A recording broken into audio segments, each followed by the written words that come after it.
विद्यार्थियों को हिंदी साहित्य बहुत सारे लोगों ने हिंदी साहित्य की क्लासेस भी कराई। दोस्त मैं हमेशा कहता हूँ कि आपको बहकाने से अच्छा अगर प्राण चले जाए तो वो बेहतर है। बहुत सारी साहित्य की क्लासेस हुई, बहुत सारी आप लोगों की कितने पर्सन आए साहित्य से?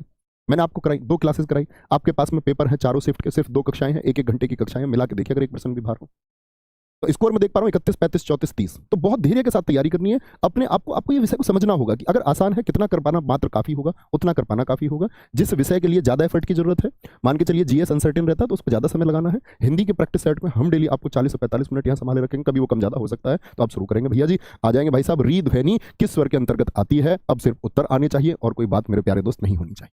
आते हैं तो री क्या एक घोष वर्ण है? री क्या एक घोष वर्ण है? यानी घोष का मतलब होता है कि जो सघोष को भी हम घोष दोस्त कहते हैं। क्या री एक संयुक्त वर्ण है? जी नहीं।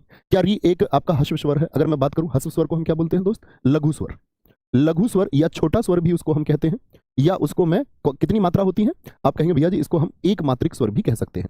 अब यदि मैं आपसे पूछूं एक मात्रिक स्वरों की दोस्त संख्या कितनी होती है तो आपका उत्तर क्या आएगा? आप कहेंगे भैया एक मात्रिक स्वर कुल 4 होते हैं संख्या में, ए, लघु ई, लघु उ और री होते हैं। यही 4 होते हैं, यानी री हस्व स्वर में आता है।